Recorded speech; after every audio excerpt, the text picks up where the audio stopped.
ತಗೊಳ್ಳಿ. ಇದನ್ನ ನನಗ್ ಕೊಡೋ ಬದಲು ಗೊರವೇನಹಳ್ಳಿ ಮಹಾಲಕ್ಷ್ಮಿ ಅಮ್ಮನವರು ಕೊಡಿ, ತುಂಬಾ ಒಳ್ಳೇದಾಗತ್ತೆ. ಹಾಗಾದ್ರೆ ತಾಯಿ ಮಹಿಮೆ ಹೇಳ್ತೀರಾ? 100%. ಅದಕ್ಕಿಂತ ಮುಂಚೆ ದರ್ಶನಕ್ಕೆ ಹೋಗೋಣವಾ?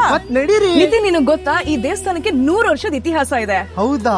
ಹೌದು. ಅಬ್ಬಯ್ಯಣ್ಣ ಅನ್ನೋರ್ ಕೈಗೆ ಉದ್ಭವ ಮೂರ್ತಿ ಮಹಾಲಕ್ಷ್ಮಿ ತಾಯಿ ಸಿಕ್ಕದ್ರಂತೆ. ಅದಾದ್ಮೇಲೆ ಕಮಲಮ್ಮ ಅನ್ನೋರ್ ಕೈಲಿ ಈ ಒಂದು ಆರಾಧನೆ ನಡ್ಕೊಂಡ್ ಬಂದು ಇಷ್ಟು ದೊಡ್ಡ ಕ್ಷೇತ್ರವಾಗಿ ಬೆಳೆದ್ ನಿಂತಿದೆ. ಸ್ವಾಮಿಗಳೇ, ಇಲ್ಲಿನ ದೇವಸ್ಥಾನದ ಮಹಿಮೆ ಏನು ಸ್ವಲ್ಪ ತಿಳಿಸ್ಕೊಡ್ಬೋದು? ಎಲ್ಲ ಒಳ್ಳೇದಾಗ್ತಾ ಇದೆ. ಯಾರು ಏನ್ ಅನ್ಕೊಂತಾರೋ ಅದೆಲ್ಲ ನೆರವೇರ್ತಾ ಇದೆ. ಮಕ್ಕಳಾಗಿದ್ರೆ ಮಕ್ಕಳಾಗೋದು, ಮದುವೆ ಆಗಿದ್ರೆ ಮದುವೆ ಆಗೋದು, ಸಂತಾನ ಇದ್ರೆ ಸಂತಾನ ಆಗೋದು, ದುಡ್ಡು ಕಾಸಿದ್ರೆ ದುಡ್ಡು ಕಾಸು ಸಿಗೋದು, ಇದೆಲ್ಲ ನಡೀತಾ ಇದೆ. ಇದೆಲ್ಲ ಅಮ್ಮನವ್ರ ಪವಾಡ. ಮ್ಯಾಮ್ ಇದೇನ್ ಮ್ಯಾಮ್ ದತ್ತಾತ್ರೇಯರ ಹತ್ರ 12 ಸುತ್ತ ಹಾಕ್ಬಿಟ್ರಿ? ಇದು ನಮ್ ಗುರುಗಳು ನನಗೆ ಹೇಳಿರೋದು. ಪ್ರತಿ ಗುರುವಾರ 5 ವಾರ 12 ಪ್ರದಕ್ಷಿಣೆ ಹಾಕಿದ್ರೆ ಹೆಲ್ತ್ ತುಂಬಾ ಒಳ್ಳೇದು ಅಂತ ಅನ್ಬಿಟ್ಟು. ಹಾಕರೆ ನಾನು ಒಂದ್ ಹಾಕ್ಬಿಡ್ತೀನಿ. ನಡೀರಿ, 12 ಹಾಕ್ಬೇಕು. ದೇವಸ್ಥಾನದ ಎಂಟ್ರೆನ್ಸ್ ಅಲ್ಲೇ ಕಮಲಮ್ಮ ಅವರ ಬೃಂದಾವನ ಇದೆ. ಒಳಗಡೆ ಏನ್ ವಿಶೇಷತೆ ಇದೆ ತಿಳ್ಕೊಂಡ್ ಬರೋಣ. ಇವ್ರಿಗೆ ಆ ಸಾಕ್ಷಾತ್ ಮಹಾಲಕ್ಷ್ಮಿನೇ ಕನ್ಸಲ್ ಬಂದು ಹಣಕಾಸಿನ ಸಮಸ್ಯೆ ಇದ್ರೆ ಅದಕ್ಕೆಲ್ಲಾ ಪರಿಹಾರ ಹೇಳಿದಾರಂತೆ.